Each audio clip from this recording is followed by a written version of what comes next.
Olá, seja bem-vindo ao canal. Se você não me conhece, meu nome é Rebeca e o objetivo desse canal é te ajudar a conhecer mais um pouquinho sobre Deus e sobre sua palavra. E no vídeo de hoje nós vamos ter mais uma aula dos ensinos bíblicos básicos que todo cristão deve saber. Hoje nós vamos ver a aula de número 30 e nós vamos falar sobre dízimos e ofertas. Para a gente poder começar, vamos ver o nosso versículo-chave de hoje, que se encontra na carta de 2 aos Coríntios, capítulo 9 e versículo 7.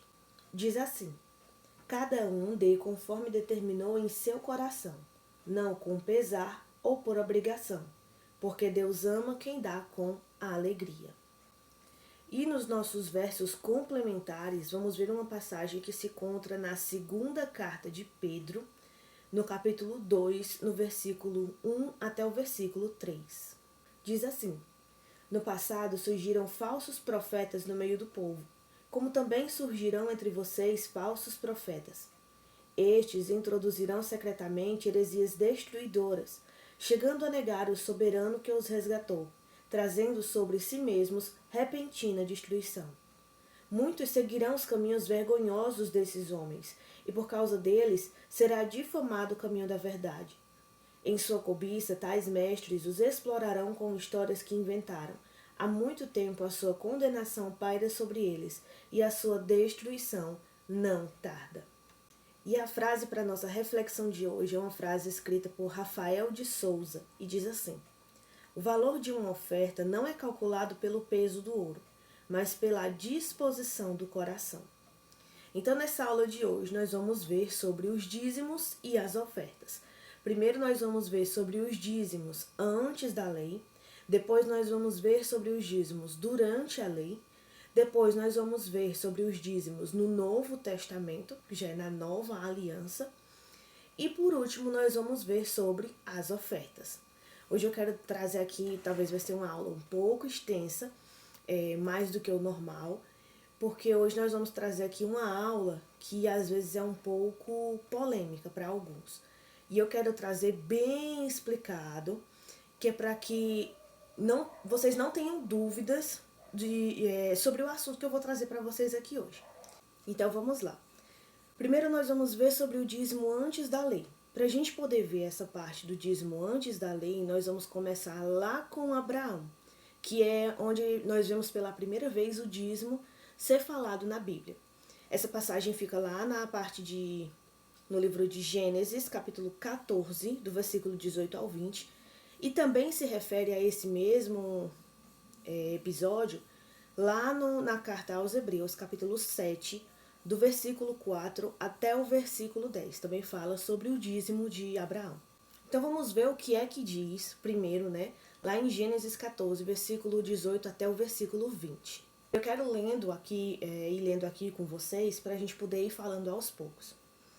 Então Melquisedeque, isso é Gênesis 14, versículo 18. Então Melquisedeque, rei de Salém e sacerdote do Deus Altíssimo, trouxe pão e vinho e abençoou Abraão, dizendo: bendito seja Abraão, bendito seja Abrão, nesse tempo Abraão ainda era chamado de Abrão. Bendito seja Abrão pelo Deus Altíssimo, Criador dos céus e da terra. E bendito seja o Deus Altíssimo, que entregou seus inimigos nas suas mãos. E Abraão deu-lhe o dízimo de tudo. Essa é a parte que fala sobre o dízimo de Abraão. Mas para a gente poder entender esse pedaço aqui, é bom a gente ler o contexto da passagem. Antes de Melquisedeque aparecer para Abraão, havia tido uma guerra lá na terra onde Ló morava, Alguns reis vieram e atacaram Sodoma e Gomorra e ali algumas terras ali perto de onde Ló morava. E eles venceram esses povos e levaram como servos, muitas pessoas e muitos bens e tal, animais. Dentre essas pessoas que foram levados cativos pelos povos que derrotaram na guerra os reis de Sodoma e Gomorra e tal, dentre as pessoas que foram levadas cativas, estavam também Ló, sua esposa e suas filhas. E isso veio ao conhecimento de Abrão, que era tio de Ló, Ló era sobrinho de Abrão. E aí o que aconteceu? Abrão se juntou com os homens de sua casa, se juntou com alguns outros reis e foram lutar contra esses reis que tinham levado Ló como escravo junto com sua família e mais outras pessoas. E eles foram lutar contra eles para poder pegar de volta as coisas que esses povos tinham levado, né? Que esses reis tinham levado. E Abrão foi principalmente para poder salvar Ló e salvar a família de Ló. Afinal, Ló era sobrinho de Abraão, né? Que no caso ainda era Abrão, ainda chamado de Abrão. Era da família de Abrão e Abrão se preocupava muito com sua família, né? Nós podemos ver em toda a história que Abrão era muito preocupado com sua família. Então Abrão vai lá e vence essa batalha e ele consegue trazer Ló, a família de Ló, e junto com várias outras pessoas, eles trazem de volta, libertam essas pessoas. E aí ele pega os despojos da guerra, que é tudo aquilo que aqueles povos tinham tomado da terra de Sodoma, Gomorra e de outros reis que tinham lá ao redor. Abraão, junto com outras pessoas que ele foi, eles pegam esses bens de volta para poder devolver. Os bens que se tomava depois de uma guerra, quando um povo vencia o outro, normalmente o povo vencedor, o rei vencedor, eles pegavam os bens, os animais, né, as coisas do povo que perdeu e levavam para si. Isso era chamado de despojo de guerra.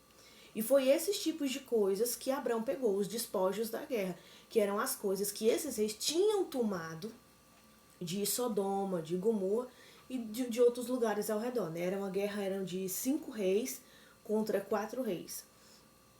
E aí Abrão pega esses despojos de volta, que no caso não eram de coisas dele. Esses despojos que Abrão pega de volta eram despojos da guerra, dessas coisas que esses povos já tinham pegado.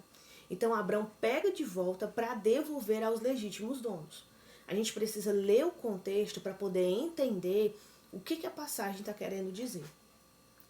E aí diz assim no versículo 17: voltando Abrão da vitória sobre Quedorlaomer e sobre os reis que a ele se haviam aliado, o rei de Sodoma foi ao seu encontro no vale de Savé, isto é, no vale do rei. O rei de Sodoma foi ao encontro de Abrão. Abrão vinha da vitória da guerra, e aí o rei de Sodoma foi de encontro a Abrão, que era um dos reis que Abrão estava ajudando, né?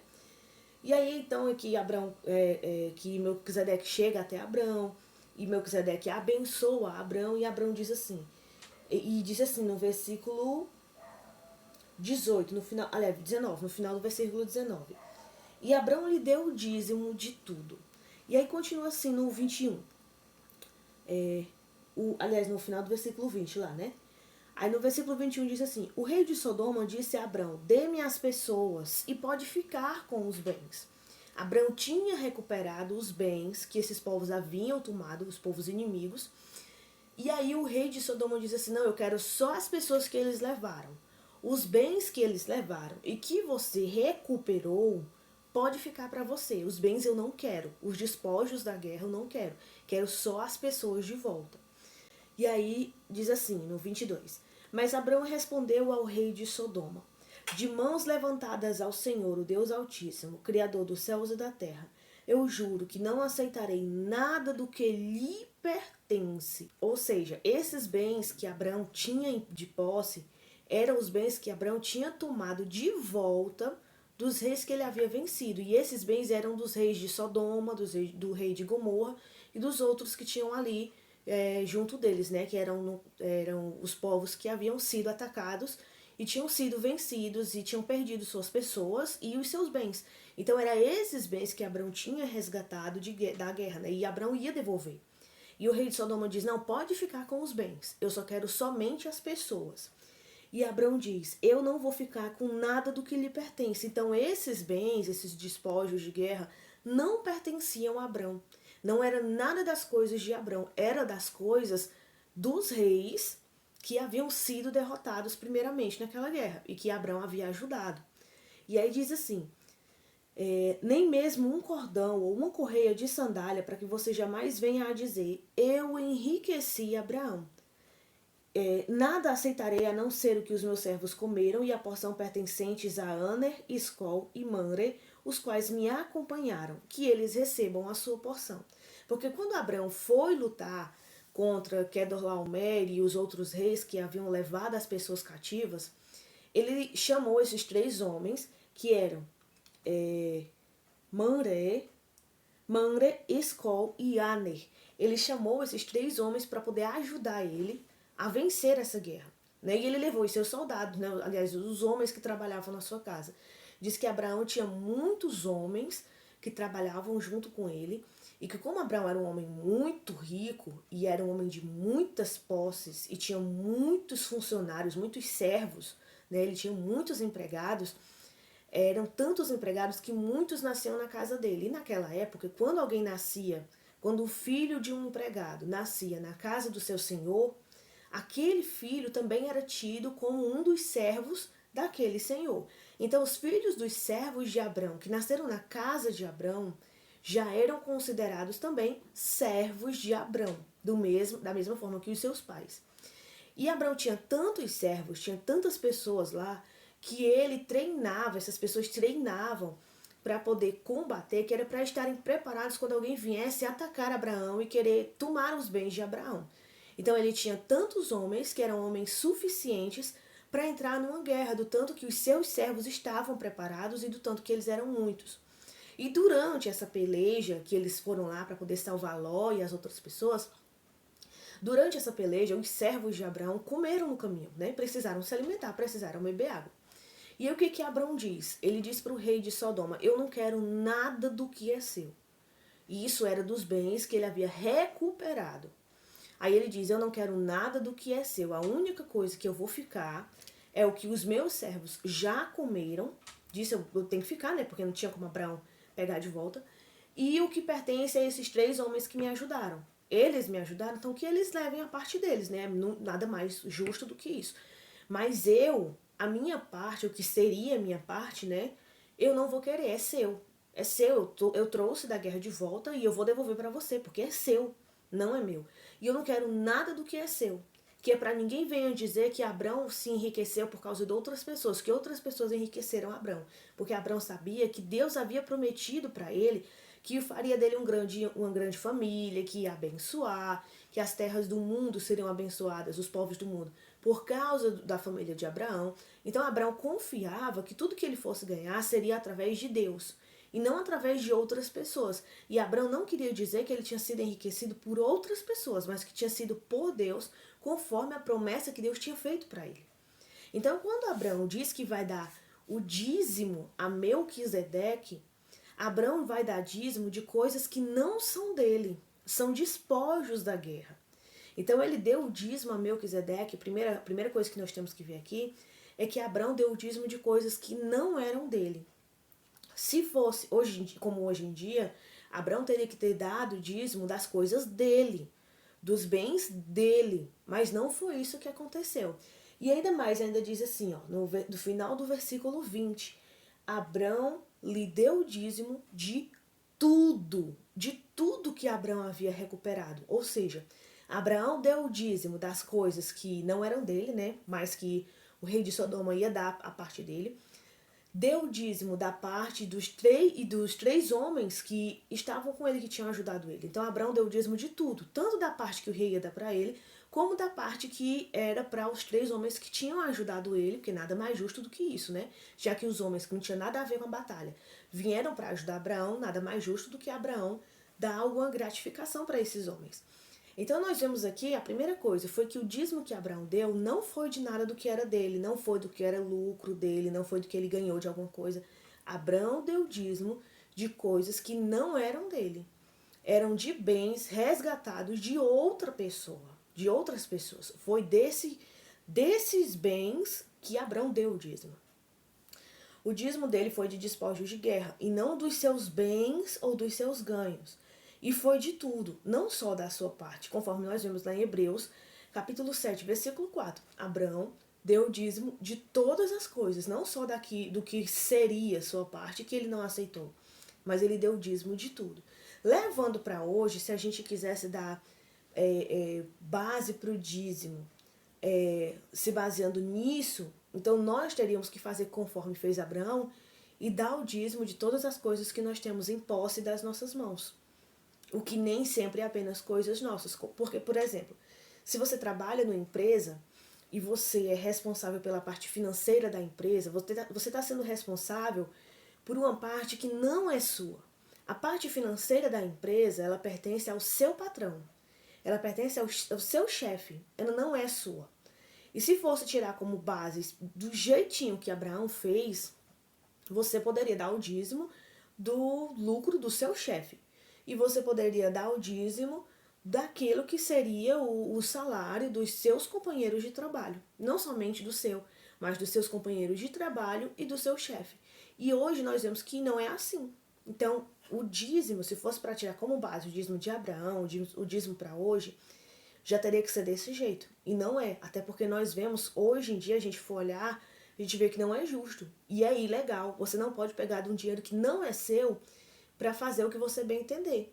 Você tem que ter permissão para pegar aquele dinheiro. E você não pode pegar um dinheiro que não é seu, né? É do seu chefe, é dos seus colegas de trabalho. Você não pode fazer isso. Naquele tempo era costume até mesmo entre os pagãos dar o dízimo a reis e sacerdotes como gratidão por algo.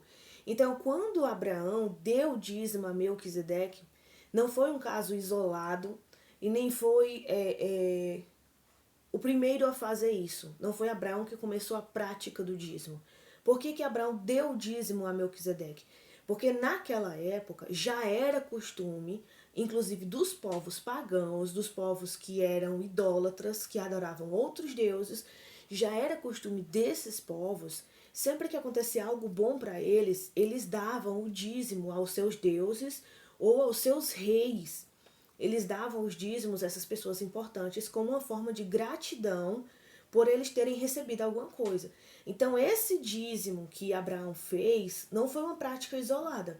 Isso de Abraão dar o dízimo de coisas que não eram dele, eram de bens, de despojos de guerra, não eram dos seus ganhos, do seu lucro, não era nada disso. Mas isso de Abraão dar o dízimo a Melquisedeque, que era rei de Salém e estava ali representando o Deus Altíssimo, era um costume até mesmo dos outros povos, que também pagavam o dízimo aos seus reis e aos seus representantes dos seus deuses, os seus sacerdotes. Essa passagem do dízimo de Abraão também, ela é a única passagem que mostra Abraão dando o dízimo. Também nenhuma outra diz, em nenhum outro lugar diz que Abraão continuou dando o dízimo. Ou seja, somente nessa passagem, aqui no capítulo 14 do livro de Gênesis, é que nós vemos Abraão dando o dízimo. Em nenhum outro lugar na Bíblia mostra Abraão dando o dízimo alguma outra vez.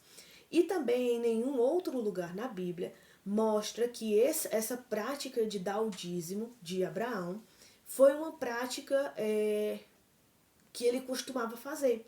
Né? Ele deu uma vez após outra, em nenhum lugar da Bíblia.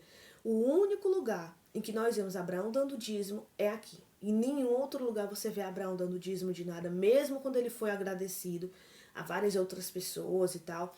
Em nenhum outro lugar você viu Abraão dando dízimo e nem viu nenhuma outra passagem dizendo que Abraão tornou isso uma prática, que ele continuou a sempre dar o dízimo. Em nenhum lugar você vê isso. Bom, e quanto a esse Melquisedeque? Porque apesar da gente não ver em nenhum outro lugar na Bíblia Abraão dando dízimo novamente, ou que Abraão tornou isso uma prática, né, que ele continuava vez após vez dando dízimo, apesar disso nós vemos em Hebreus citando o dízimo de Abraão, quando Abraão deu o dízimo a Melquisedeque. Mas aí é importante que a gente veja aqui quem Melquisedeque representava. Melquisedeque, nessa passagem, ele estava simbolizando Jesus. É como se Abraão estivesse sendo grato a Jesus, grato ao Senhor, pela vitória que Deus deu a ele. Então Abraão deu essas coisas a Melquisedeque como se Abraão estivesse agradecendo a Deus. Era uma forma de Abraão estar agradecendo a Deus. Melquisedeque, ele era um rei e sacerdote, ou seja, ele era um líder. Na lei, o sumo sacerdote representava Jesus. Hoje não há mais ninguém com essa função de representar Jesus. Nesse episódio específico aqui, Melquisedeque estava representando o sumo sacerdote que ainda viria. Por isso que Hebreus diz assim, não são os levitas que recebem os dízimos, mas os levitas são filhos de Abrão. Então é como se, nessa época, Levi ainda estava dentro de Abrão. Então é como se Levi estivesse dando os dízimos. É como se aquele que paga, que recebe, né, no caso, de acordo com a lei de Moisés, eram os levitas que deveriam receber. Então é como se aquele que recebe estivesse dando o dízimo, né? Porque Levi nessa época é como se estivesse dentro de Abraão. Levi não tinha nascido ainda. Então Abraão, quando dá o dízimo a Melquisedeque, é como se o próprio Levi estivesse dando, já que Levi ainda não tinha nascido, ainda estava dentro de Abraão. E esse Melquisedeque, ele simbolizava o sumo sacerdote. É importante que a gente tenha na mente da gente, bem claro, que muitas coisas na Bíblia, elas, no Velho Testamento, muitas coisas elas são simbólicas. O que quer dizer? Não quer dizer que não foi uma coisa que aconteceu de verdade, que isso ali foi só tipo uma parábola, uma história, uma lenda. Não. As coisas que tem na Bíblia aconteceram de verdade. Tudo que tem na Bíblia aconteceu de verdade. Há muitos anos atrás isso aconteceu. Só que eles tinham um significado. Muitas coisas na Bíblia, elas têm um significado simbólico, pequeno, e também tem um significado simbólico maior. Por exemplo, vamos tirar aqui como exemplo aqui, as profecias de Daniel. Quando o anjo veio e revelou várias coisas a Daniel, quando Deus revelou várias coisas a Daniel, várias daquelas profecias se cumpriram em Jesus, quando Jesus subiu ao céu, no ano 70 depois de Cristo, teve a grande destruição de Israel, em que os povos, né, as pessoas lá de Israel foram espalhadas pelo mundo. Então teve muita coisa, o templo foi destruído. Então essas coisas que aconteceram foi um cumprimento da profecia de Daniel. Só que foi um cumprimento menor. Aquilo que Daniel estava vendo, aquilo ali apontava para uma coisa que ia acontecer. E essa coisa que ia acontecer, aconteceu no ano de 70 depois de Cristo e tal, aconteceu. Mas aquilo ali era um cumprimento menor que apontava para um cumprimento maior. Que isso são coisas que vão acontecer apenas quando Jesus já estiver perto de voltar, que aí vai ter a grande tribulação, vai ter a aparição do anticristo, vai ter a perseguição do povo de Deus, então vai ter todas essas coisas. Então a profecia que Daniel recebeu apontava para um cumprimento menor, né? Falava de um cumprimento menor, que foi as coisas que aconteceu lá pelo ano 70 depois de Cristo e tal, por ali naqueles anos, mas aquilo também apontava para um cumprimento maior, que é as coisas que vão acontecer já no final dos tempos, a grande tribulação e tal. Então, da mesma forma, são quase todas as coisas do Velho Testamento. Elas apontam para uma coisa menor, que por sua vez apontam para uma coisa maior. Então, Melquisedeque aqui, ele apontava para o sumo sacerdote que viria dos filhos de Levi, que ainda ia nascer de Abraão. Então, Abraão, ele ainda ia ser pai de Isaac. Isaac ainda ia ser pai de Jacó. Jacó ainda ia ser pai de Levi. Levi ainda ia ser pai de Moisés e Arão. Então, Moisés e Arão são descendentes de Levi que nasceram muitos anos depois de Levi, né? Pai, quando a gente diz aqui, quer dizer ancestral, não literalmente pai, né? Dizer que Levi, filho de Jacó, era literalmente pai de Moisés e Arão. O pai de Moisés e Arão era Arão, que por sua vez era filho de fulano, que era filho de Cicrano, que era filho de Beltrano, até chegar em Levi. Então Levi era pai de Moisés e pai de Arão. E Arão foi o primeiro sumo sacerdote. A partir de Arão, todos os sacerdotes que fossem trabalhar no tabernáculo ou no templo de Jerusalém só poderiam ser descendentes de Arão. Não eram nem os descendentes de Moisés, eram os descendentes de Arão. Somente eles poderiam ser sacerdotes. E Arão foi o primeiro sumo sacerdote. Então, Melquisedeque aqui, ele estava apontando para o sumo sacerdote, que ainda ia aparecer lá na frente. O sumo sacerdote seria o representante de Deus na terra. Por que o sumo sacerdote seria o representante de Deus na terra? Porque quando o homem pecou lá no Éden, o homem ele se separou de Deus. O pecado do homem fez com que o homem ficasse separado de Deus. Porque Deus, apesar dele ser completamente amor e dele ser completamente bondade, e dele ser completamente misericórdia, apesar disso, Deus também é completamente justiça. E Deus também se ira, né? Muitos pensam que Deus não se ira, mas Deus se ira. Deus se ira com as coisas que são injustas, com as coisas que são pecado. Deus se ira com o pecado. Então, na Bíblia nós vemos que a santidade de Deus, né, a justiça de Deus é algo muito grande. É algo perfeito, ele é perfeito em santidade. Quando nós queremos dizer que algo é grande, nós usamos a palavra no aumentativo. Quando os hebreus queriam dizer que algo era muito grande ou muito forte, eles repetiam a palavra 3 vezes. Por exemplo, quando os anjos vão dizer que Deus é santo, eles dizem que Deus é santo, santo, santo. Isso significa que ele é perfeitamente santo. Por Deus ser perfeitamente santo, nós, se chegássemos a Deus sem a ajuda de Jesus, com os nossos pecados, nós seríamos destruídos, porque os nossos pecados são impurezas. E a santidade de Deus é aquilo que purifica o homem. Então, se não fosse Jesus por nós, para nos ajudar a chegar até a presença de Deus, a santidade de Deus nos destruiria. Porque aquilo que é impuro não pode ter acesso àquilo que é puro. Nós, como pecadores, não podíamos ter acesso à presença de Deus, porque Deus nos destruiria devido à quantidade de pecado que há em nós, devido ao tão profundo que o pecado está em nós. E aí, para que o homem pudesse se achegar à presença de Deus sem ser morto, Deus pediu a Moisés para que Moisés construísse o tabernáculo. E desse tabernáculo, quem podia chegar à presença de Deus era apenas o sumo sacerdote, uma vez por ano, depois de muito do sacrifício, de um ritual e tal. Tinha todo aquele processo que o sumo sacerdote tinha que fazer para ter acesso ao Santo dos Santos, que era o lugar santíssimo, onde ficava a Arca da Aliança. E isso era apenas uma vez por ano. Depois de tudo isso que o sumo sacerdote fizesse, ele podia entrar lá no lugar santíssimo e não ser morto pela presença de Deus. E aí lá ele intercedia por ele, pela família dele e pelo povo de Israel. Então, nesse tempo, o sumo sacerdote ainda simbolizava Jesus, né? Melquisedeque simbolizava o sumo sacerdote e também Jesus numa profecia maior, e o sumo sacerdote simbolizava Jesus. Então, Melquisedeque, ele estava ali intercedendo a Deus por Abraão. Ele estava intermediando Abraão e Deus, porque Abraão não podia se chegar, apesar de ser o pai da fé, de ser amigo de Deus e tal, mas Abraão não podia se chegar à presença de Deus. Por quê? Porque Jesus ainda não tinha vindo.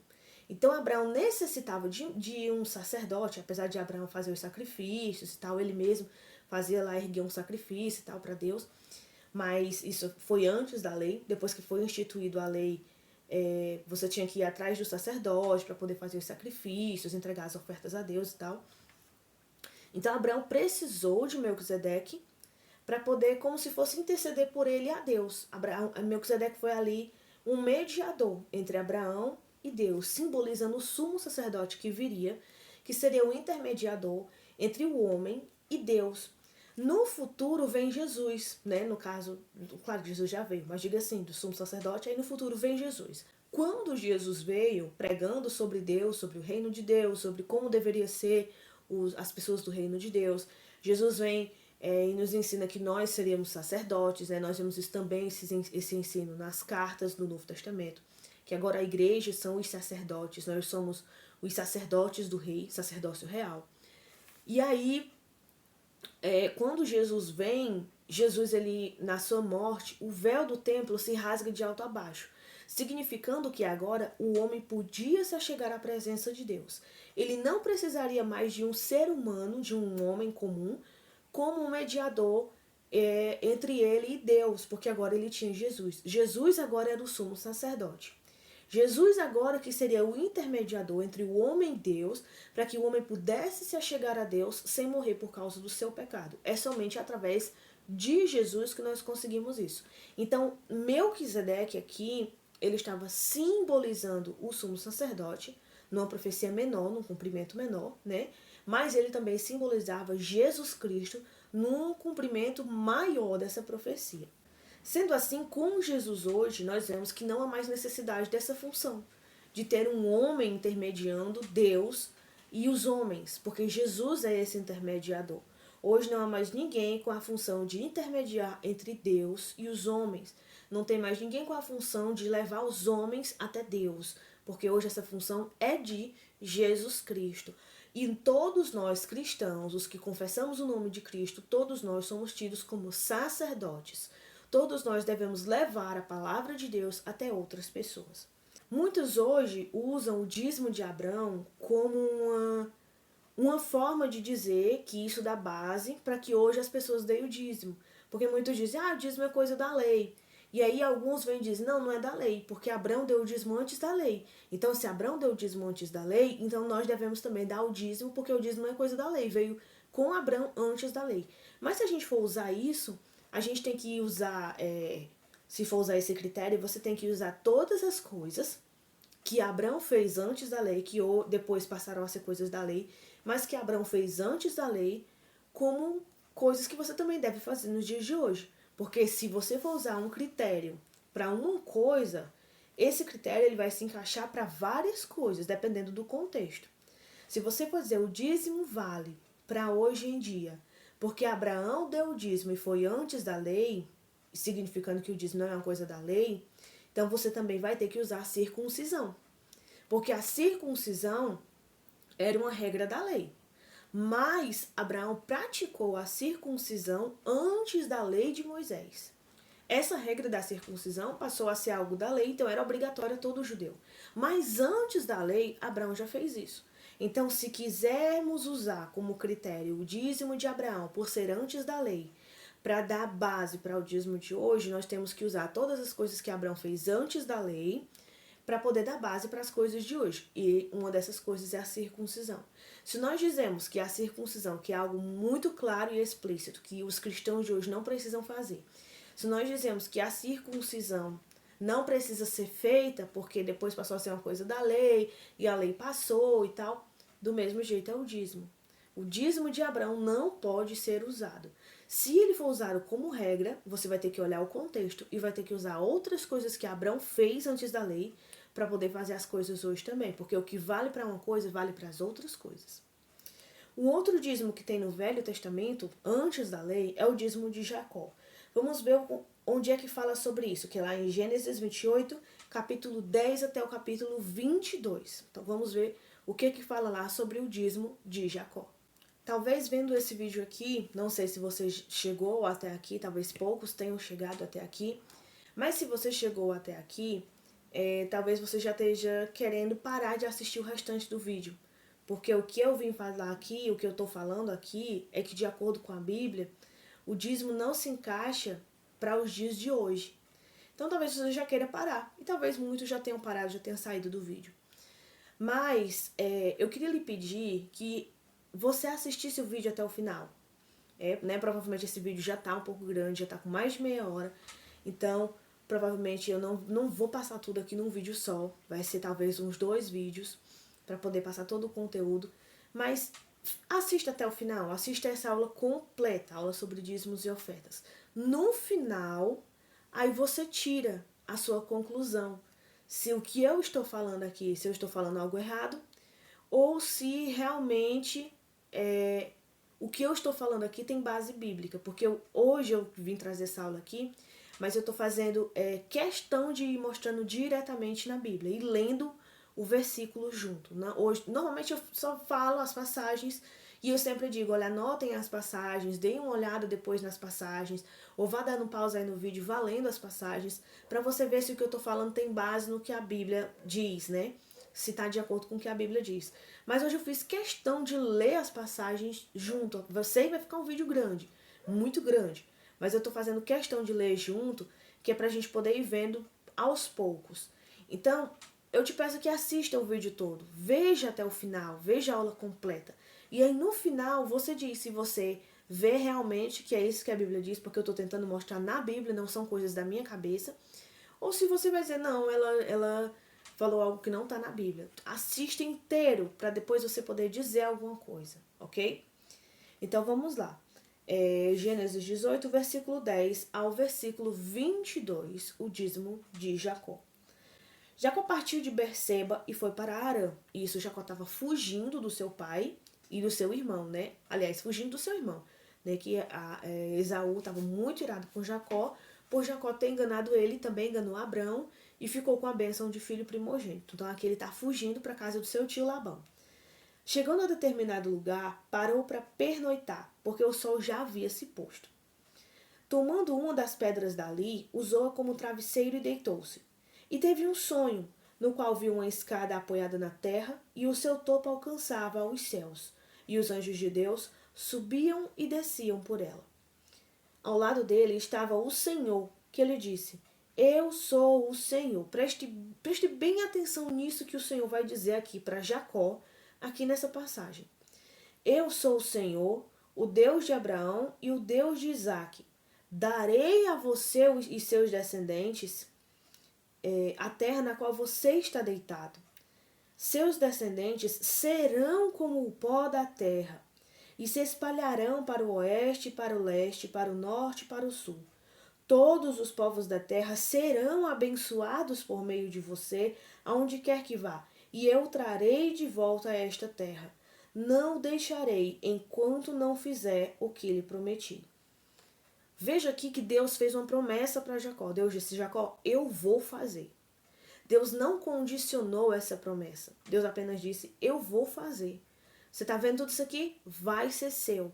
Vou lhe abençoar. Vou lhe dar uma grande família. E vou fazer tudo o que eu prometi para o seu avô Abraão e para o seu pai Isaque. Tudo isso eu vou fazer para você também. E aí o que acontece? Versículo 16. Quando Jacó acordou do sono, disse: Sem dúvida o Senhor está nesse lugar, mas eu não sabia. E teve medo e disse: Temível é este lugar, não é outro senão a casa de Deus. Esta é a porta dos céus. Na manhã seguinte, Jacó pegou a pedra que tinha usado como travesseiro, colocou-a em pé como coluna e derramou óleo sobre o seu topo. E deu o nome de Betel àquele lugar, embora a cidade anteriormente se chamasse Luz. Então Jacó fez um voto. Jacó fez um voto, dizendo: Se Deus estiver comigo, cuidar de mim nessa viagem que eu estou fazendo, prover-me de comida e roupa, e levar-me de volta em segurança à casa do meu pai, então o Senhor será o meu Deus. E esta pedra que hoje coloquei como coluna servirá do santuário de Deus, e de tudo o que me deres, certamente te darei o dízimo. Então veja o que acontece aqui, ó. A primeira coisa que nós temos que ver aqui é que isso que Jacó fez foi um voto. Jacó fez um voto a Deus. Deus dá toda uma promessa para Jacó. E aí Jacó, no final de tudo, depois que ele escuta tudo, ele diz assim: bom, se Deus fizer isso para mim, se ele fizer isso, se ele fizer isso, então ele vai ser o meu Deus. E eu vou lhe dar o dízimo de tudo. Então nós temos que ver aqui, a primeira coisa aqui, isso aqui foi um voto. Eu não posso basear o voto dos outros como regra para a minha vida. Então, se Jacó fez um voto para Deus, de que Deus deu a promessa para Jacó, e ainda Jacó é como se questionasse a promessa de Deus, e Jacó disse: se o Senhor realmente fizer isso que o Senhor está fazendo, aí o Senhor vai ser o meu Deus, eu vou lhe dar o dízimo de tudo. Se Jacó fez esse voto para Deus, eu não tenho a obrigação de levar isso como regra para a minha vida, porque eu não tenho nada a ver com o voto de Jacó. Esse foi o voto de Jacó. Se fulano faz um voto, eu não posso levar o voto de fulano como regra para a minha vida. Não é porque fulano votou a Deus alguma coisa em que eu sou obrigada a votar a Deus a mesma coisa e fazer isso uma prática na minha vida. Então nós temos que entender isso que Jacó fez foi um voto. Foi um voto que ele fez para Deus. Eu não posso tomar como regra voto de terceiros como prática da minha vida, prática permanente da minha vida. Eu não posso fazer um voto para Deus e depois eu querer que as pessoas façam isso que eu disse que eu ia fazer para Deus, porque isso é um voto entre mim e Deus, é algo entre mim e Deus. Ninguém tem nada a ver com o meu voto. Da mesma forma é como Jacó. Portanto, esse já é o primeiro ponto que nós podemos ver de que nós não podemos levar o voto de Jacó como regra para a nossa vida, o dízimo de Jacó. Porque o dízimo de Jacó foi fruto de um voto. É como se alguém dissesse: Senhor, estou precisando de um emprego. Se o Senhor me der esse emprego, então eu vou dar como oferta R$ 100. Aí porque fulano deu essa oferta de R$ 100 para Deus, eu sou obrigada a ficar todo mês dando R$ 100 para Deus por causa desse voto de fulano? Claro que se eu quiser ofertar para Deus, eu posso dar até mais. Eu tendo condições, eu querendo fazer, é claro que eu posso e devo dar muito mais. Mas não é porque fulano fez um voto para Deus que eu sou obrigada a fazer a mesma coisa que fulano fez. Isso é um voto. Isso é entre fulano e Deus. Isso não é entre mim e Deus. Entre mim e Deus é outra coisa. Então, isso foi um voto. Eu não posso usar o dízimo de Jacó como base para a minha vida, porque o dízimo de Jacó foi um voto. E voto é entre a pessoa e Deus. Eu não tenho nada a ver com o dízimo de Jacó. O segundo ponto que nós devemos olhar sobre o voto de Jacó é que Deus havia acabado de prometer a Jacó as bênçãos que ele pediu no voto. Olha só, Jacó diz assim: se Deus estiver comigo, mas o que era que Deus tinha dito? Eu sou Deus, eu sou o Senhor, o Deus do seu pai Abraão e o Deus de Isaque, e darei a você e aos seus descendentes a terra no qual você está. Seus descendentes serão como o pó da terra, e serão espalhados para o oeste, para o leste, para o norte, para o sul. Todos os povos da terra serão abençoados por meio de você e de sua descendência. Eu estou com você, versículo 15, e cuidarei de você onde quer que você vá, e eu trarei de volta a esta terra. Não o deixarei enquanto não fizer o que prometi. E aí Jacó escuta isso que Deus falou, e aí Jacó ainda diz assim, olha, se o Senhor estiver comigo. E ainda tem outras passagens que ainda falam, né? E se essa minha tradução é a NVI, nova versão internacional, ela não vem o e se. Mas em outra tradução, a tradução árabe, por exemplo, que é a Almeida Revista e Atualizada, que é o que normalmente todo mundo tem, ou a Almeida Revista e Corrigida, que é a ARC, ela sempre vem e se. E aí Jacó diz, se Deus estiver comigo, e se ele cuidar de mim nessa viagem que eu estou fazendo, sendo que Deus já disse que ia cuidar dele, e disse, eu vou te trazer de volta. Aí ele diz, e se o Senhor me prover de comida e roupa? Deus disse que estaria com ele, protegeria e daria o que ele precisava. E se ele levar-me em segurança na casa do meu pai, Deus disse, eu o trarei de volta a esta terra. Versículo 15. Não o deixarei enquanto não lhe fizer o que prometi. E aí Jacó vem e diz, bom, se o Senhor me levar para casa, então o Senhor será o meu Deus. Então nós vemos aqui que o voto que Jacó fez com Deus demonstrou, na verdade, uma falta de confiança em Deus, porque Deus havia acabado de fazer as promessas a Jacó. Deus havia acabado de dizer, Jacó, eu vou dar, eu vou fazer. E aí Jacó diz, bom, se o Senhor fizer, se o Senhor me der, se o Senhor fizer, então o Senhor será o meu Deus. É como se Jacó estivesse mostrando uma falta de confiança em Deus. Nós devemos dar um dízimo para Deus, mostrando a falta de confiança em Deus. O dízimo não é falado como aquele que confia em Deus e que agradece a Deus pelas coisas que Deus deu. Então, sendo assim por esse lado, o dízimo de Jacó também não pode ser usado como base para o dízimo de hoje.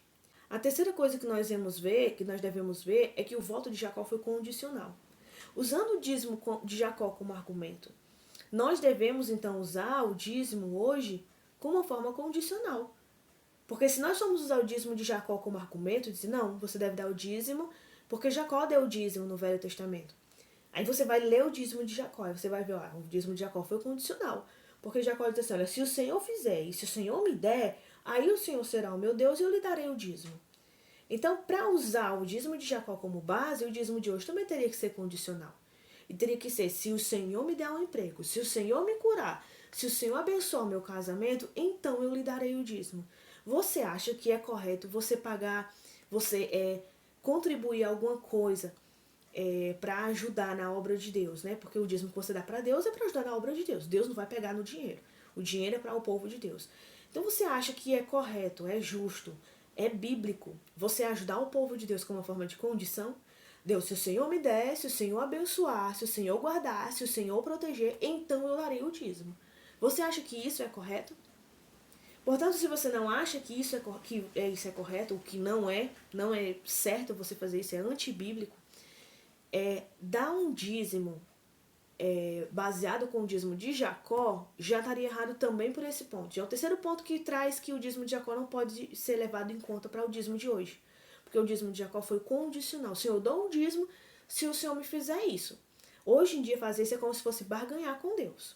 E isso não é correto. Portanto, por esse motivo, o dízimo de Jacó também não pode ser usado como base.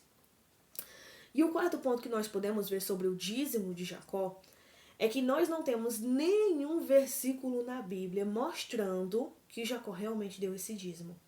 E se ele deu, nenhum versículo na Bíblia mostra se esse dar o dízimo se tornou uma prática frequente na vida de Jacó.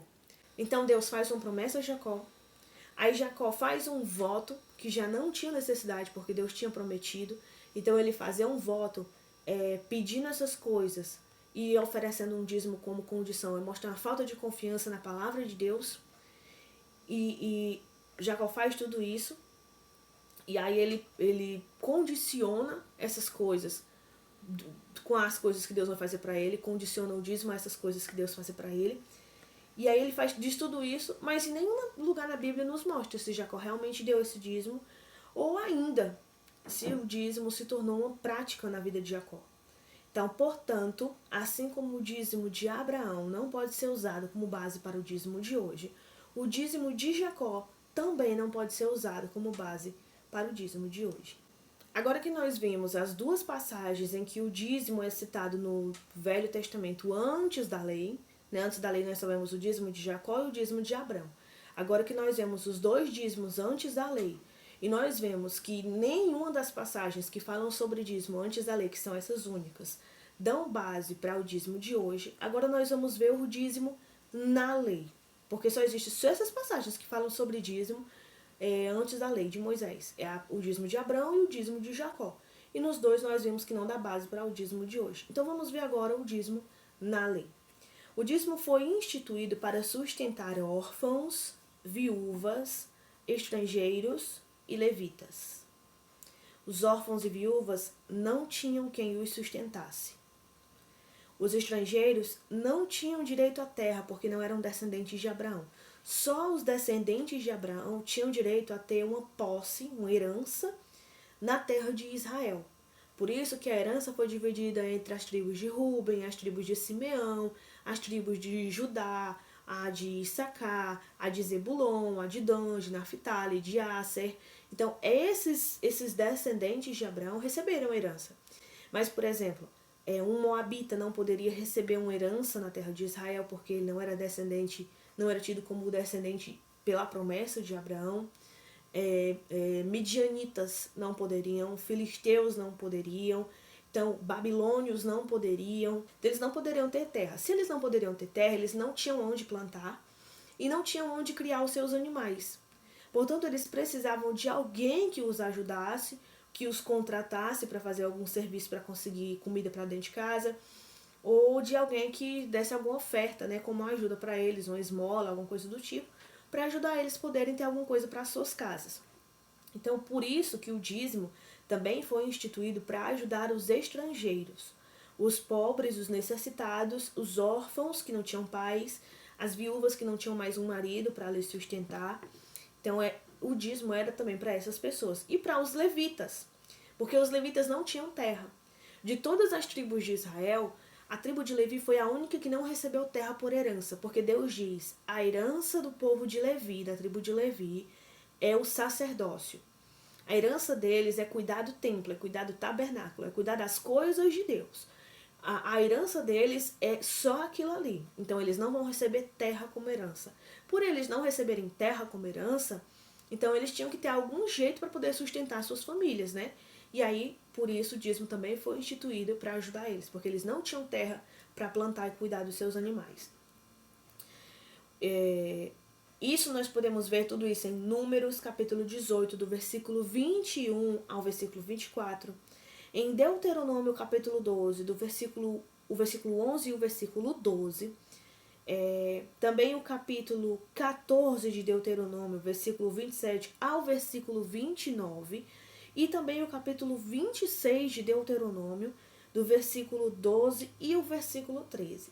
É bom que você dê uma pausa no seu vídeo aí, ou faça mesmo as anotações para depois você dar uma olhada, que é para você poder ver o que realmente os dízimos eram para ofertar os órfãos, para ajudar os órfãos, viúvas, estrangeiros e levitas, e por que os dízimos eram para essas pessoas. É bom a gente entender também que os levitas, fora aquelas pessoas que passavam necessidades, né, órfãos, viúvas e estrangeiros, e os pobres, por que os levitas também deveriam receber do dízimo, uma parte do dízimo para o seu sustento de suas famílias?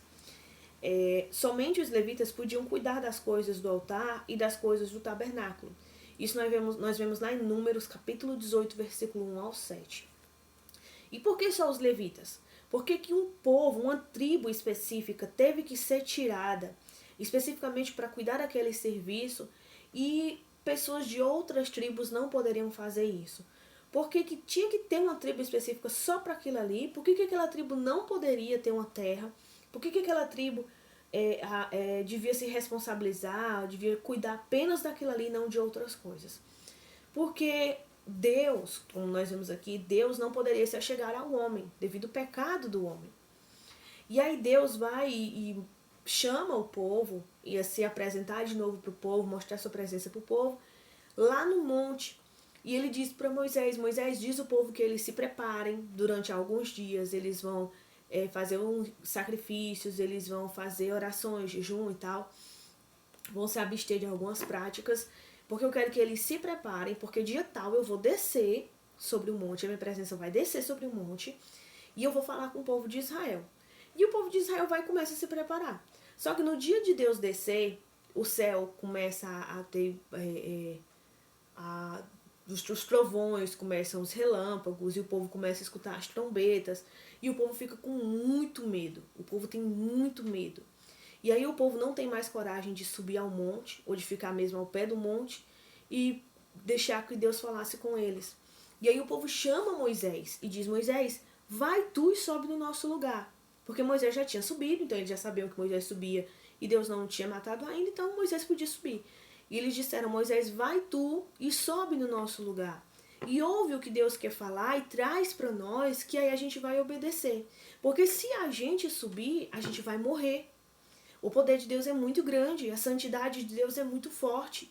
A sua justiça é muito poderosa. Se nos achegarmos a Deus do jeito que nós estamos, nós vamos morrer, Moisés. Então vai tu e sobe, ouve o que Deus quer falar e traz para nós. E aí Deus vai e diz a Moisés, Moisés, que bom que eles pensam assim. Eu queria que eles sempre pensassem desse jeito. Que o pecado deles é grande demais para se achegarem à minha presença. E aí Deus dá toda uma lista para Moisés das coisas que ele deve fazer. Deus dá os 10 mandamentos para Moisés. Deus mostra para Moisés o tabernáculo. E aí diz, Moisés, eu quero que você construa um tabernáculo aí na terra. E ele deve ser assim, assim, assim. E o material deve ser esse. Deve ser purificado dessa forma e tal e tal. E diga ao povo de Levi, à tribo de Levi, que eles vão ser separados para cuidar disso aqui. Nenhuma outra tribo pode cuidar das coisas santas. Qualquer pessoa que não seja dos sacerdotes da tribo de Levi, que tocar nas coisas santas, vai morrer. Os levitas, se não se purificarem para poder fazer esse serviço, vão morrer. Se os levitas se ocuparem de outra função que não sejam cuidar das minhas coisas, eles vão ser punidos.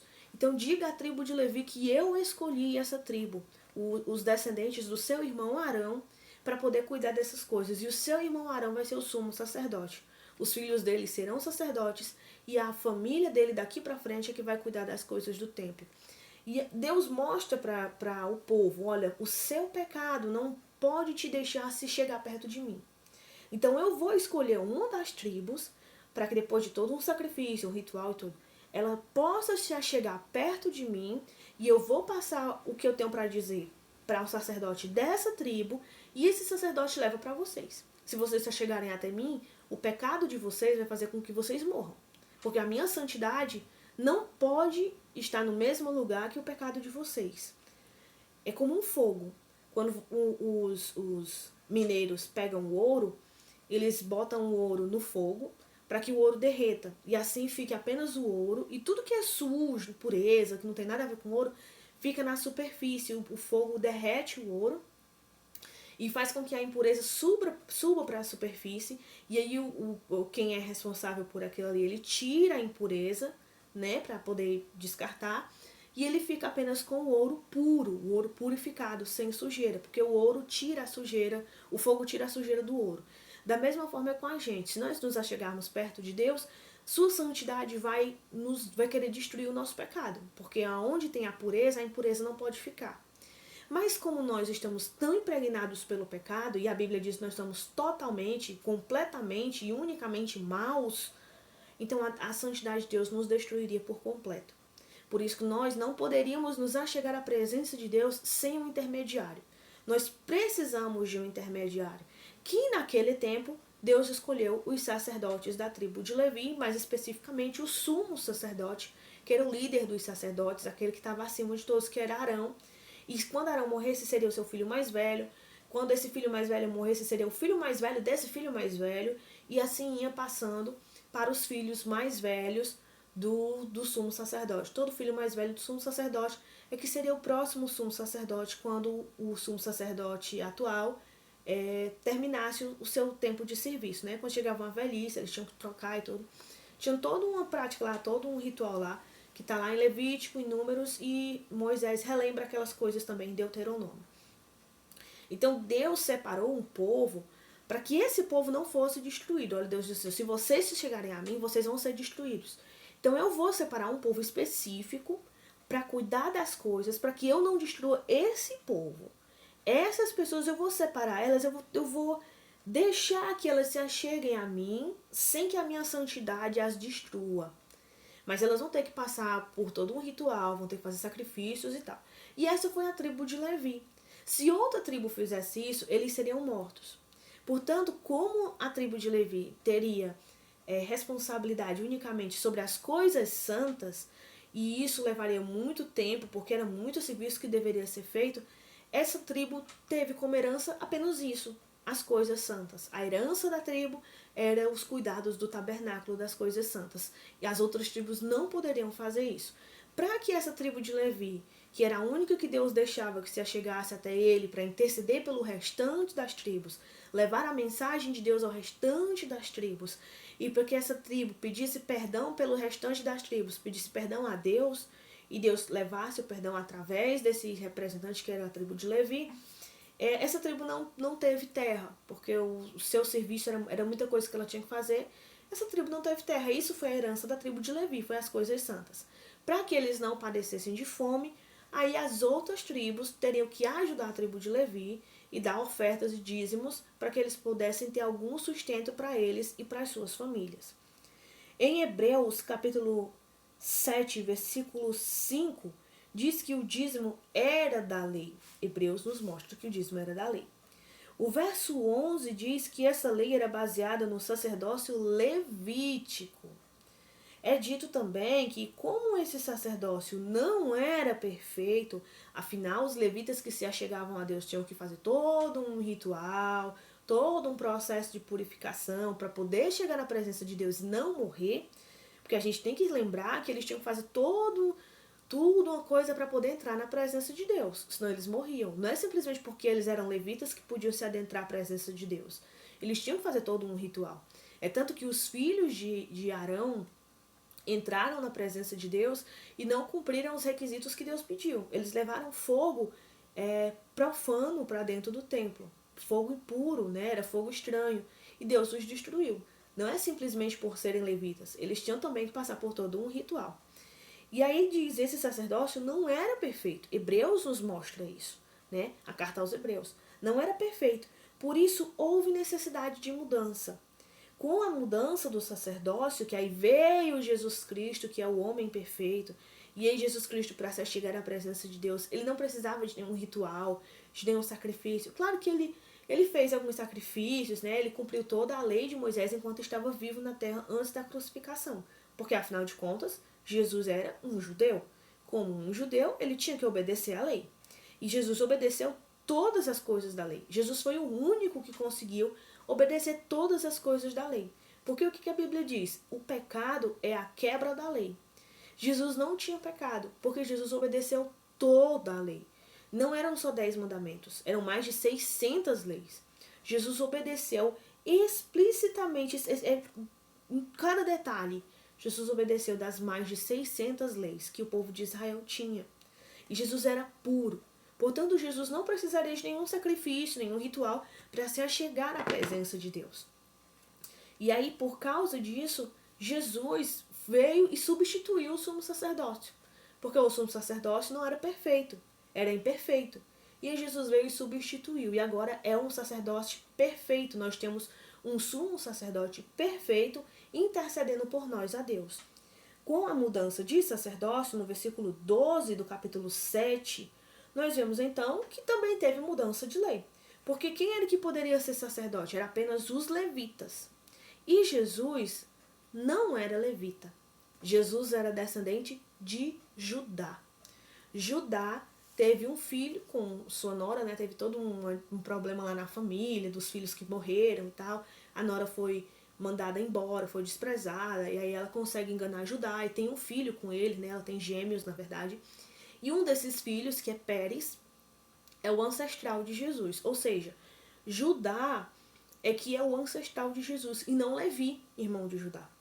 Mas os sacerdotes só poderiam ser levitas. E logo, olha só, Deus permitiu que um homem que não era da tribo de Levi, mas da tribo de Judá, se tornasse um sumo sacerdote, o sacerdote perfeito. Perfeito. E aí o que ele diz no versículo 12? Com a mudança de sacerdócio, houve mudança de sacerdócio. Mudou o sumo sacerdote, não é mais o que estava antes, e principalmente mudou a tribo do sumo sacerdote. E agora o sumo sacerdote é muito diferente dos que tinham antes, porque esse é perfeito, esse é santo, esse é puro.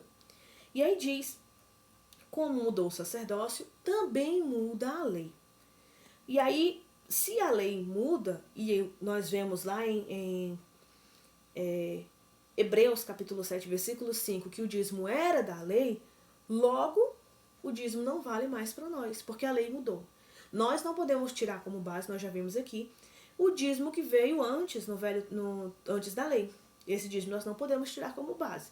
Então, o único dízimo que nós poderíamos tirar como base para nós seria o dízimo da lei. Mas já que mudou o sacerdócio, mudou a lei. Sendo assim, o dízimo agora é coisa da antiga lei e não da nova lei. Na nova lei não tem dízimo para a igreja hoje no Novo Testamento.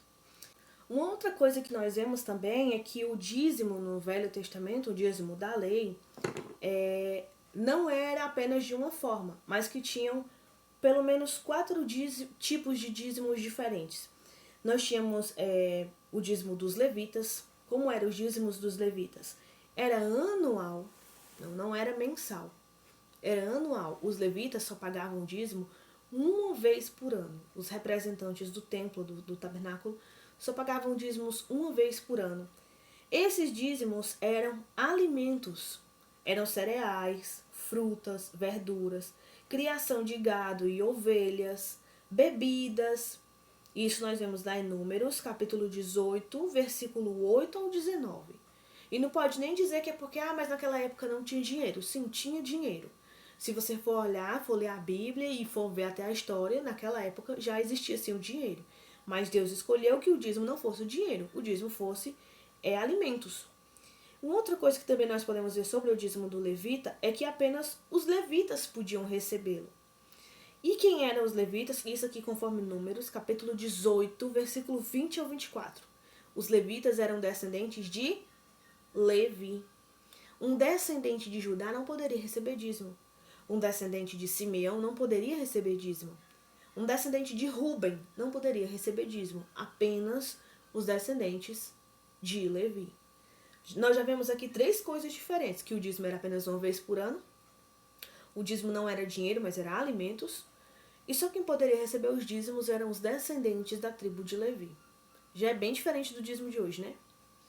E uma outra coisa sobre o dízimo de Levi, o dízimo dos levitas, é que esse dízimo dos levitas era uma recompensa por cuidarem do tabernáculo, conforme nós vemos lá em Números 18, 20 ao 24. Esse dízimo deveria ser entregue aos levitas. Uma vez por ano, o povo de Israel levava alimentos até os levitas, descendentes de Levi, e somente eles poderiam receber o dízimo, como uma recompensa porque eles cuidavam do tabernáculo e não se ocupavam mais de nenhuma outra coisa. A ocupação deles era apenas as coisas do tabernáculo. O outro dízimo que nós vemos, são pelo menos 4 tipos de dízimos. Tem o dízimo dos levitas, tem o dízimo dos dízimos. Esse dízimo dos dízimos também era anual. Também era uma vez por ano. Esse dízimo dos dízimos também era alimentos, não era dinheiro, embora o dinheiro já existisse. Quando os levitas recebiam os dízimos, eles tiravam a 10ª parte dos dízimos e davam aos sacerdotes como recompensa por cuidarem do lugar santíssimo e do altar.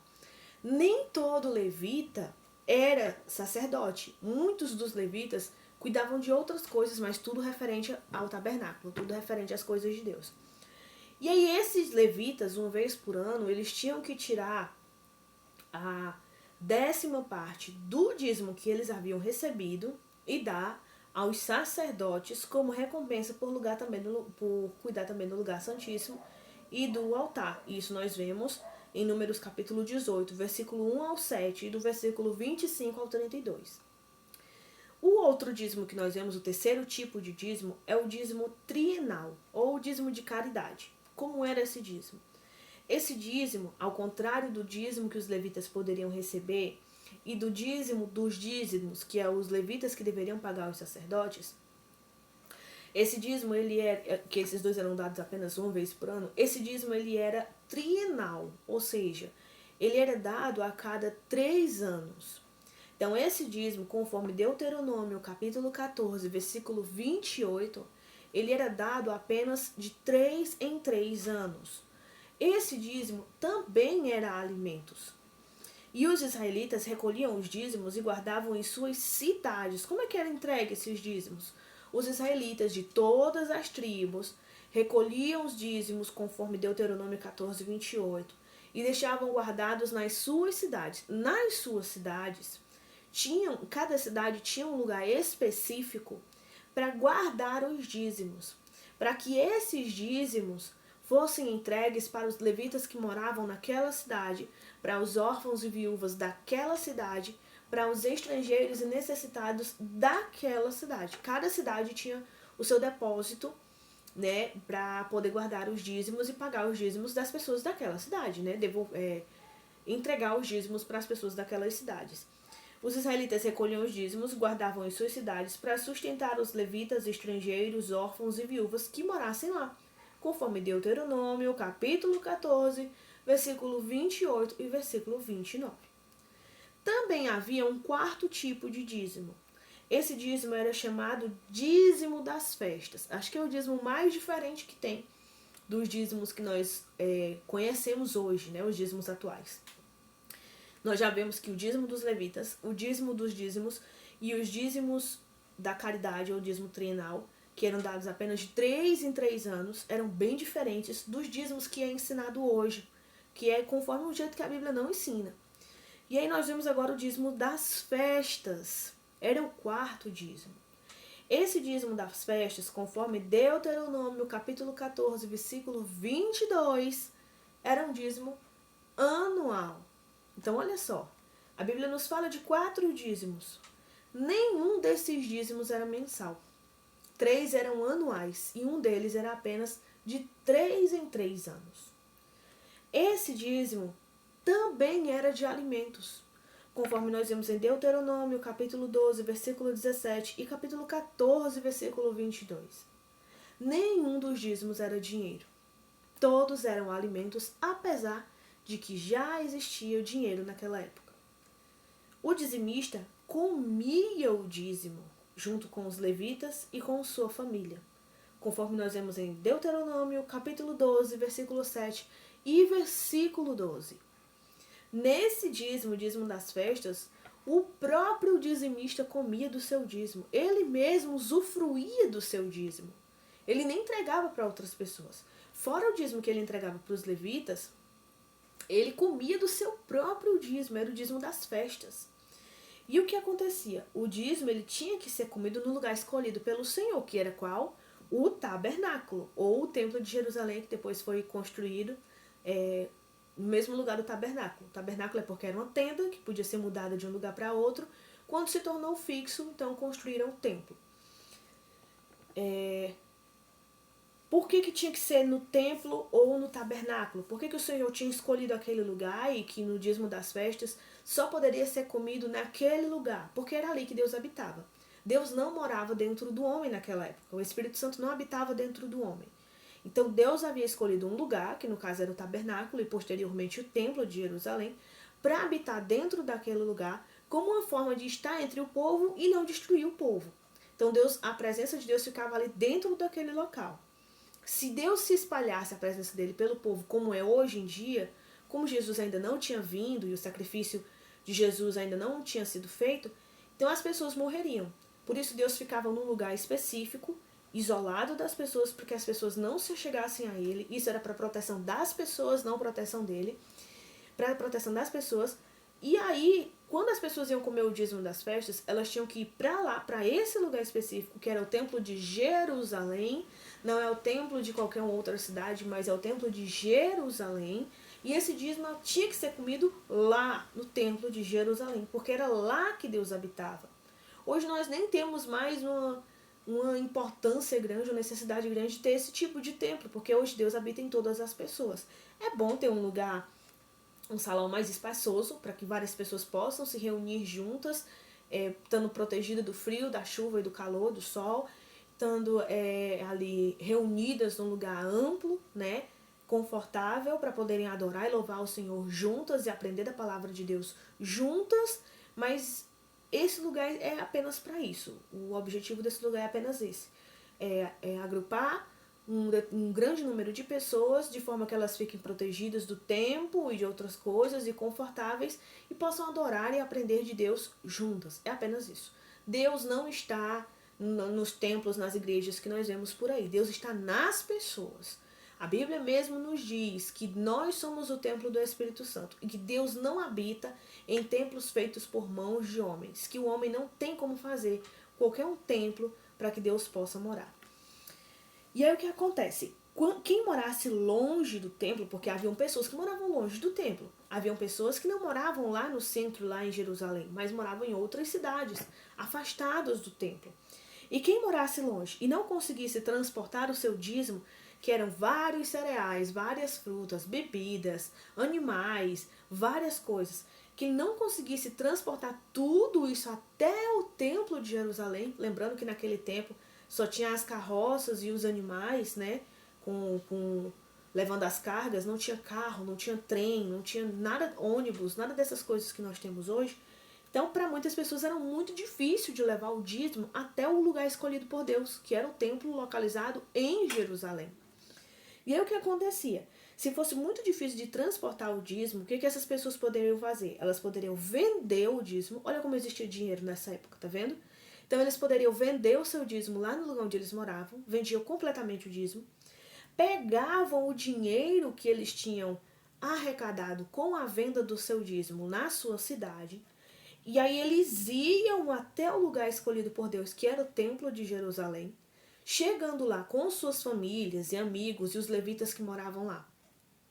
Eles pegavam esse dinheiro e eles poderiam comprar o que eles quisessem, inclusive vinho e bebida alcoólica, e festejar com sua família e amigos, conforme nós vemos em Deuteronômio, capítulo 14, versículo 24 ao 26.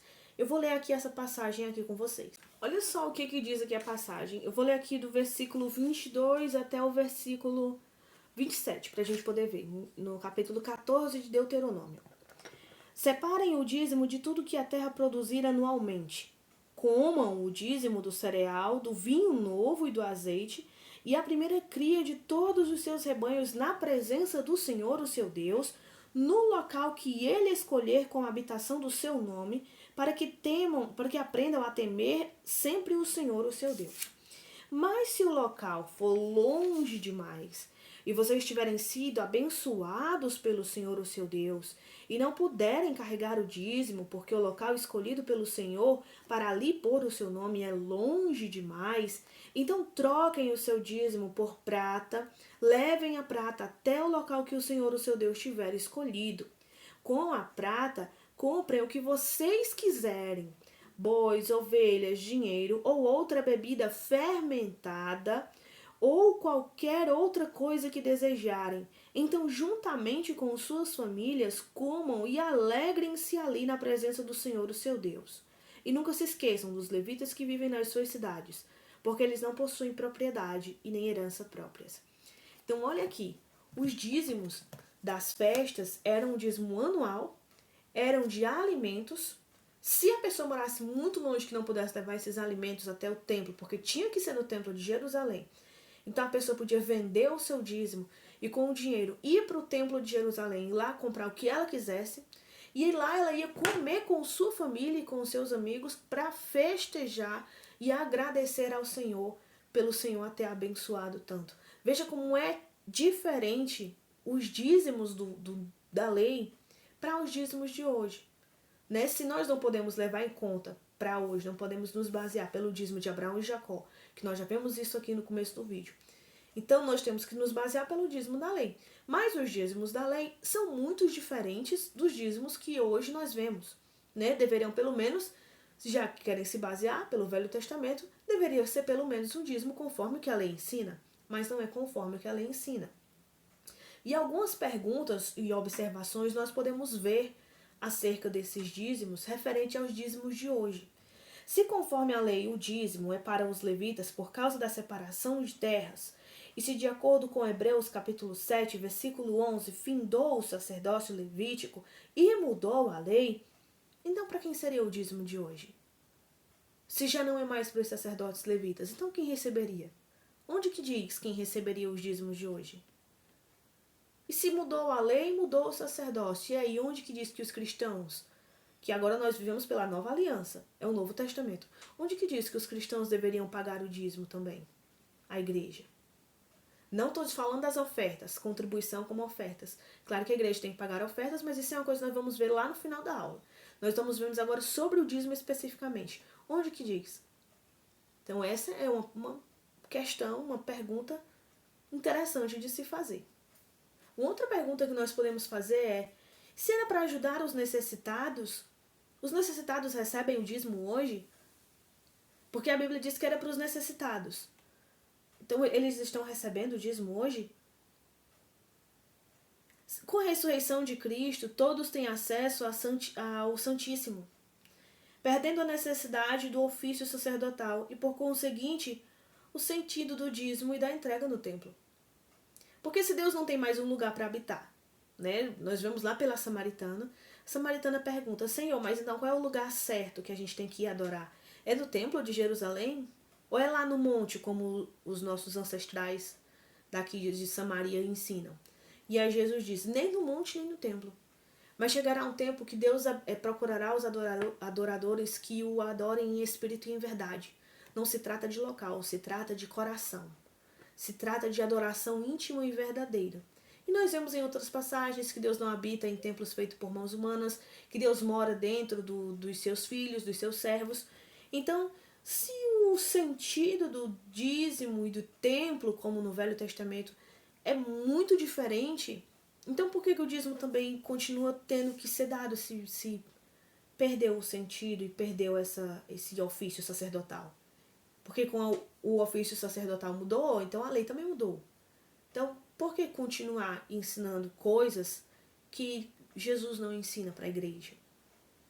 E se era alimento mesmo, que já existia dinheiro, então por que hoje em dia o dízimo não é mais alimento? Por que hoje o dízimo é só dinheiro? E se muitas vezes o dizimista comia do dízimo, por que hoje em dia o dizimista não pode comer dos dízimos? Ah, mas dizem, não, mas é porque é para pagar a energia, é para pagar a água, é para pagar o aluguel, é para comprar cadeiras confortáveis e o ar-condicionado.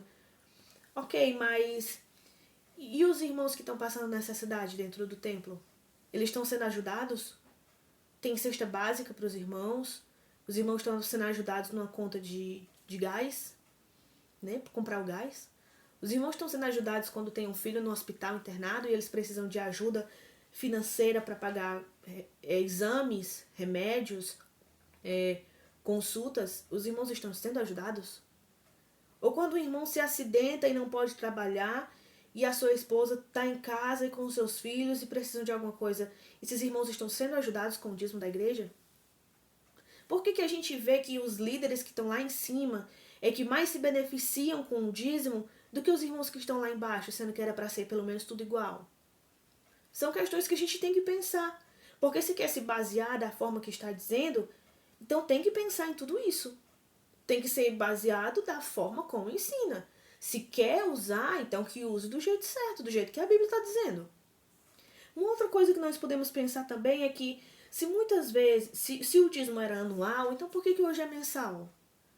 Porque se era coisas que as pessoas arrecadavam ao decorrer do ano, por que hoje tem que ser todo mês? E por que hoje também tem um dízimo do 13º? Porque muitos cobram o trízimo, né? Do 13º. Por que se a Bíblia não fala sobre isso? Sobre o 13º dízimo? Era uma vez por ano só, e agora não é mais nem 12, agora é 13 vezes por ano. Por que tem? E se era uma ordem da lei, e em Hebreus 7, versículo 18 e 19, diz que a antiga lei foi anulada, então por que insistem em colocar esse fardo sobre os cristãos? Se Hebreus diz que a antiga lei foi anulada, por que insistem em colocar um fardo que é da lei? E se em tantas passagens mostra que a construção e a manutenção do tabernáculo e do templo eram feitas com ofertas, não com dízimos, mas com ofertas voluntárias, por que usam esse pretexto de manutenção do templo e da obra para cobrar os dízimos? Nós vemos isso em Êxodo, capítulo 35, versículo 4 e 5, versículo 20 ao 22, versículo 29. Êxodo, capítulo 36, versículo 6 ao 7. 1 Crônicas, capítulo 29, versículo 1 ao 9 e versículo 14, 16 e 17. Números, capítulo 13, versículo 31. A construção e a manutenção do templo e do tabernáculo eram feitas com ofertas voluntárias, de acordo com o que cada um tivesse. Então, por que hoje os dízimos são usados com esse pretexto? Se é para se basear do jeito que tem lá, não era para ser com ofertas? O certo seria que fosse com ofertas. Por que usam o dízimo? E se quem poderia receber os dízimos era apenas a descendência de Levi, quem disse que os pastores de hoje podem receber o dízimo? Quem que determinou que os descendentes de outras pessoas, às vezes não são descendentes nem da tribo de Sem, porque a tribo de Sem, que são os semitas, é que são os ancestrais de Levi. Muitas pessoas hoje são descendentes da tribo de Cã, do filho de Cã, descendentes de Cã, filho de Noé. E muitos são descendentes de Jafé, filho de Noé. Por que muitos também que são descendentes dessas tribos hoje também recebem dízimos? Vê como tem muitas coisas que não batem, pontos que não batem, questões não resolvidas, perguntas não respondidas. E a gente tem que ver tudo isso para a gente poder fazer conforme que a Bíblia ensina. É difícil? É difícil. É impossível? Não é impossível. Porque o Espírito Santo que revela o que tem na Bíblia para uma pessoa, que ilumina a mente de uma pessoa acerca do que tem na Bíblia, é o mesmo Espírito Santo que pode iluminar a mente de outra pessoa para ver o que tem na Bíblia. E se foi o Espírito Santo que inspirou os homens da Bíblia a escreverem o que tem na Bíblia, então o assunto da Bíblia é o mesmo. Eu não posso interpretar de um jeito e fulano interpretar de um outro jeito e cicrano interpretar de um outro jeito. Ou alguém está certo e o resto está errado, ou está todo mundo errado. Porque a Bíblia só tem uma interpretação. Numa das cartas de Pedro, nós vemos Pedro dizendo que a Bíblia não é de particular interpretação. Não é a minha interpretação, não é a sua interpretação. É a interpretação que o Espírito Santo quer na Bíblia. Portanto, se o Espírito Santo pode iluminar alguém para entender o que ele quis dizer na Bíblia, ele pode iluminar uma outra pessoa para também entender a mesma coisa, que é o que ele quis dizer na Bíblia. Então, é difícil, é difícil. Exige oração, exige dedicação, exige comunhão com Deus, exige humildade, exige muita coisa para alguém que queira ler a Bíblia, estudar e entender o que a Bíblia diz. Mas é impossível? Não é impossível, porque o Espírito Santo ele está disponível igualmente a todas as pessoas.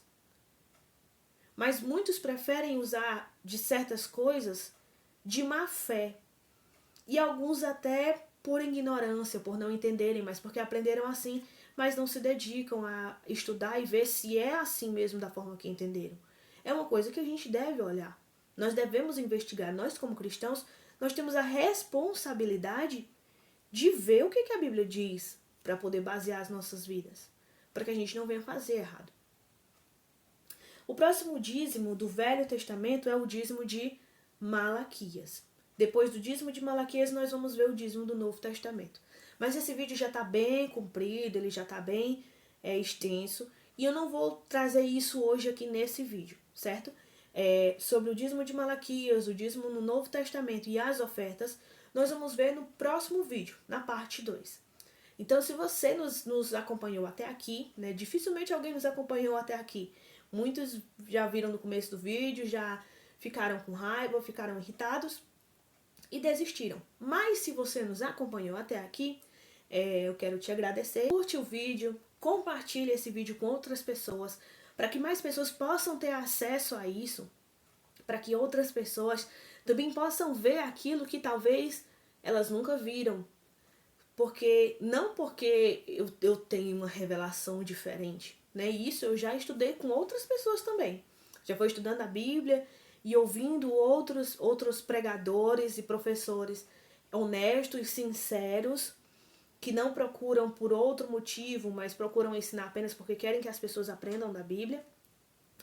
E aí você vai ajudar essas pessoas também a verem isso, que talvez elas estão num lugar que tem pessoas que estão escondendo dela. Ou pessoas que simplesmente por ignorância não sabem, aprenderam errado e passam simplesmente da forma que entenderam, que aprenderam, e não investigam como que as coisas realmente são. Então compartilha o vídeo para que outras pessoas também possam ter acesso a esse conteúdo e venham aprender mais um pouquinho sobre a verdade de Deus e sobre a verdade da sua palavra. Então essa foi a primeira parte do nosso vídeo sobre dízimos e ofertas.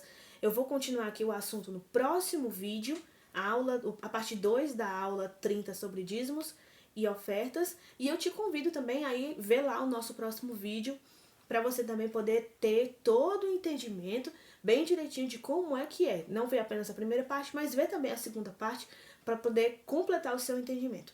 E se você chegou até aqui simplesmente porque eu pedi para que você chegasse para poder tirar suas conclusões, vai também lá no outro vídeo. Eu vou fazer um outro vídeo, a segunda parte desse, completando toda essa linha de raciocínio para você entender o que eu estou falando. E aí depois de você ver tudo isso, aí sim, tire sua conclusão, para que você possa decidir na sua cabeça e ver, aliás, o que é certo e o que é errado. E aí você decide se você vai me criticar ou se você vai reconhecer que aquilo que te ensinaram a vida toda estava errado, ok? Então esse foi o nosso vídeo de hoje. Eu agradeço a sua presença aqui no nosso vídeo. Curte, compartilha, se inscreve no canal para ajudar a gente. O YouTube, se você faz isso, o YouTube vê que o vídeo é um vídeo, o canal é interessante, é relevante, ele mesmo recomenda o vídeo para outras pessoas, e aí você nos ajuda. Isso foi o nosso vídeo de hoje e até a próxima.